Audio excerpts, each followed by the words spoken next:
오늘은 단순하게 환율 이야기가 아닙니다. 최근 글로벌 금융시장에서 가장 주목받는 움직임이 있습니다. 바로 엔화인데요. 미국과 일본이 협동해서 엔화 움직임을 통제하고 있습니다. 겉으로 보면 엔화가 강세를 보이면서 미국이 일본 엔화를 살려줬다 이렇게 볼 수 있습니다. 하지만 이 행위에는 숨은 뜻이 있습니다. 시장에서 역시 다르게 보고 있고요. 이번 조치는 단순히 일본을 위한 것이 아니라 미국 국채 시장과 글로벌 금융 시스템을 안정시키기 위한 트럼프의 전략적 대응이었다. 이렇게 보시면 됩니다. 지금 7월 말 엔달러 환율 차트를 보시면요. 미국과 일본 금융 당국은 급격한 엔화 약세를 막기 위한 시장 안정 조치를 진행했습니다. 이때까지 엔화 약세를 용인해 오던 미국이 갑자기 왜 그럴까요? 일단 당시 엔달러 환율은 164엔 수준이었습니다. 결국 엔화 가치가 한국 원화처럼 쓰레기가 되었다는 거고, 쉽게 말해서 미국 1달러를 살기 위해서는 164엔이 필요했던 겁니다. 하지만 미국과 일본의 시장 개입 이후에 엔달러 환율이 156엔까지 떨어졌습니다. 환율 기준으로 보면 거의 5% 가까이 하락했고요. 불과 며칠 사이에 엔화 가치가 크게 반등한 겁니다. 그럼 여기서 가장 중요한 질문이 나옵니다. 미국은 그동안 강달러 선호 현상을 보였습니다. 그런데 왜 이번에는 엔화 가치를 지켜주는 엔화 상승을 도왔을까요? 이유는 크게 세 가지인데요. 아까 말씀드렸듯이 미국 국채, 그리고 엔화 급락으로 인해서 금융시장 불안을 제거하기 위해, 그리고 세 번째는 대미 투자와 미국 제조업 확대 정책 때문입니다. 많은 투자자들이 엔화와 미국 금융시장이 무슨 관계가 있냐고 생각하는데 연결고리가 있습니다. 바로 우리가 지겹도록 들은 엔캐리 트레이드 현상입니다. 일본은 오랜 기간 세계에서 가장 낮은 금리를 유지했습니다. 투자자들은 일본에서 낮은 금리로 엔화를 빌립니다. 그리고 그 돈을 달러로 바꿔서 미국 주식이나 부동산, 기타 자산, 글로벌 위험 자산에 투자해 왔습니다. 이것이 바로 엔캐리 트레이드입니다. 예를 들어서 일본의 금리가 0.5%라면 단순하게 미국 국채 금리가 4.5%라면 단순 계산으로도 4%포인트 금리 차이가 발생합니다. 이 차이를 이용해서 투자자들은 수익을 추구했던 겁니다.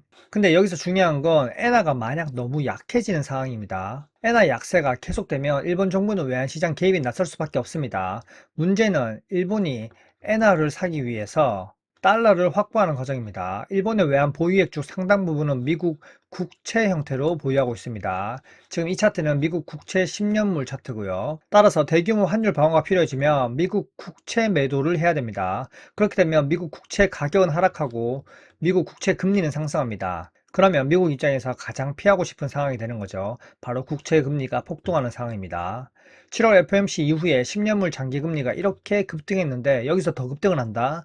그러면 트럼프 중간 선거에서 완전 완패죠.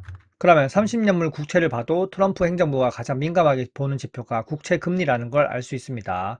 바로 장기 국채 금리죠. 왜냐하면 미국 정부 부채가 이미 36조 달러를 넘어선 상황에서 금리가 이렇게 조금만 올라가도 정부 이자 부담이 급격히 증가하기 때문입니다. 특히 30년물 국채 금리가 상승하면 미국 주택 시장에도 직접적인 영향을 주고 장기 국채 금리가 상승하면 모기지 금리도 상승합니다. 금리가 올라가면 주택 구매가 부담스러울 거고 소비가 둔화되고 기업 투자 감소, 결국 경기 둔화로 이어질 가능성이 큽니다.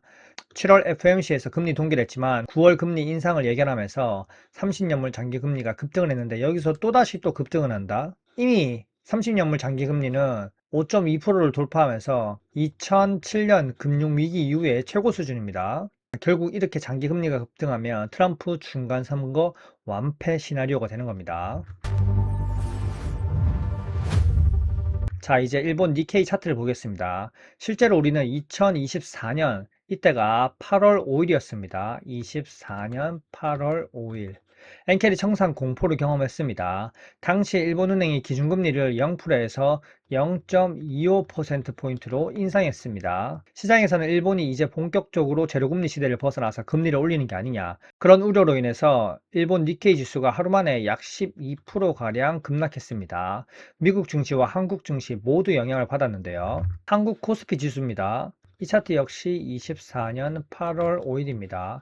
이날 니케이 지수가 크게 폭락하면서 코스피도 장중 급락하면서 투자 심리가 급격히 얼어붙었습니다. 당시 시장을 흔든 가장 큰 원인으로 지목된 게 아까 얘기 드렸듯이 엔캐리 트레이드 청산 우려입니다.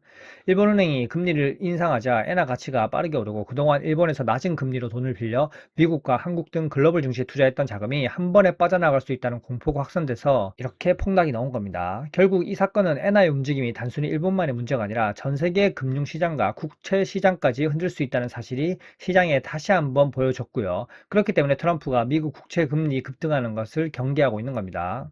또 다른 표면적 이유는 일본 기업들의 미국 투자입니다. 일본은 최근 미국 내 제조업 투자를 확대하고 있습니다. 대표적으로 자동차, 반도체, 배터리 산업입니다. 하지만 엔화의 가치가 지나치게 약하면 일본 기업 입장에서는 미국 공장 건설 비용이 상승하게 돼서 부담이 증가합니다. 결국 트럼프 행정부는 중간 선거를 앞두고 미국 제조업 부활과 해외 기업 투자를 핵심 정책으로 추진하고 있기 때문에 엔화 급락이 나타나면 미국의 투자 유치 전략에도 부담이 될 수 있는 거죠. 다시 엔달러 차트를 보면 여기서 중요한 부분이 있습니다. 미국이 원하는 것은 엔화를 무조건 강하게 만드는 게 아닙니다.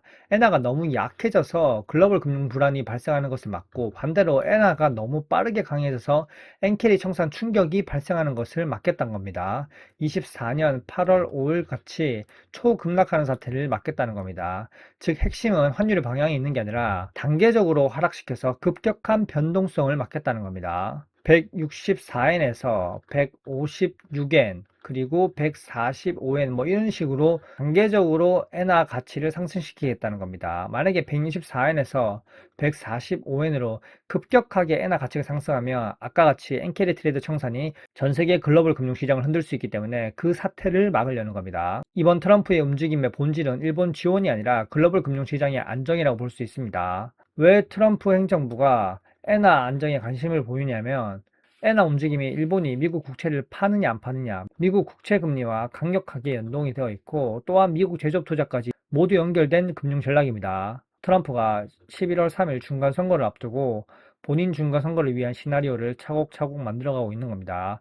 앞으로 미국 금리만 볼 게 아니라 엔화 움직임도 반드시 함께 확인해야 됩니다. 오늘 내용이 도움이 되셨다면 구독, 좋아요 부탁드릴게요.